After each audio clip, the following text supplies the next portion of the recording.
Chères Montluçonnaises, chers Montluçonnais, bonjour. À l'instar de notre pays, notre bassin est victime d'une forte augmentation des personnes contaminées par la Covid-19. Même si notre ville est moins touchée que d'autres, ce mardi, 35 personnes sont hospitalisées atteintes par le virus, un patient est en réanimation et malheureusement 2 personnes sont décédées. Cette deuxième vague va être bien plus importante que la première. En mars, le virus ne circulait pas dans notre territoire lorsque nous sommes entrés en confinement. Aujourd'hui, il se propage très activement, très rapidement. Tout le monde, à un moment ou à un autre, sera en contact proche avec la Covid-19. Les soignants sont aussi concernés. Aujourd'hui, plus d'une quarantaine d'agents hospitaliers sont eux-mêmes atteints. Comme vous le savez, mon fils a été déclaré positif. Nous appliquions à la maison depuis son retour de stage début octobre des gestes barrières rigoureux, notamment aucune embrassade. Ainsi, mon épouse et moi n'avons pas été contaminés. Cependant, notre vigilance peut être prise à défaut à l'avenir. On n'est jamais trop prudent. Et nous devons tous nous mobiliser encore plus dans nos vies quotidiennes, au travail et au cours des moments plus festifs qui sont aujourd'hui la source marquante de la contamination. Si dans les bars et les restaurants, les mesures ont été prises et sont le plus souvent respectées, dans les lieux privés, il en est souvent autrement. Quoi de plus facile que de transmettre le virus lorsque 10 ou 20 personnes se servent dans un bol de chips ou avec la même bouteille de vin?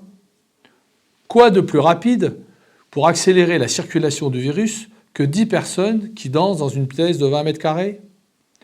Il ne s'agit pas de s'arrêter de vivre, mais juste de s'adapter à un contexte particulier. C'est pour ces raisons que nous refusons que des apéritifs, des cocktails pour une occasion particulière ou des repas de service soient organisés dans les salles et les locaux municipaux. Nous voulons éviter la propagation de la contamination. Je veux aussi dire à ceux qui ne se sentent pas concernés, parce qu'ils ne figurent pas parmi les personnes à risque de décès, qu'ils font une très grave erreur. Tout d'abord, en étant contaminés, ils deviennent un maillon de la chaîne qui finira par toucher une personne vulnérable de leur famille. Ensuite, on ne parle que des décès et des personnes en réanimation. Les conséquences et les séquelles de la contamination ne sont jamais évoquées alors qu'elles peuvent être dramatiques pour les personnes. Les patients hospitalisés en réanimation, généralement doivent rester plus d'1 an en service de rééducation. Les personnes atteintes sont souvent des séquelles neurologiques, cardiaques ou gastriques, lourds et surtout définitifs. Est-il raisonnable de risquer de telles répercussions simplement parce qu'on ne veut pas respecter les gestes barrières qui sont la seule vraie protection efficace?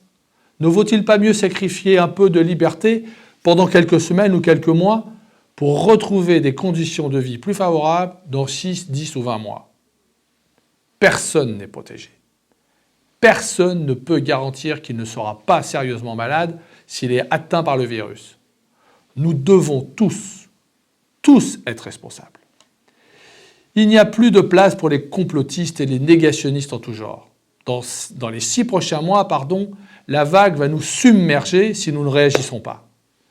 Je pense même que le gouvernement doit sérieusement durcir les mesures en place et les sanctions.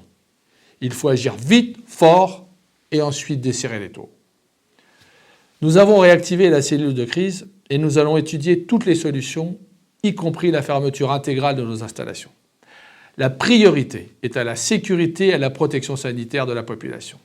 Alors respectez les mesures, protégez-vous et prenez soin de vous.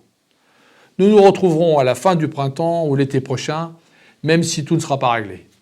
J'ai confiance en l'avenir. Courage. Merci.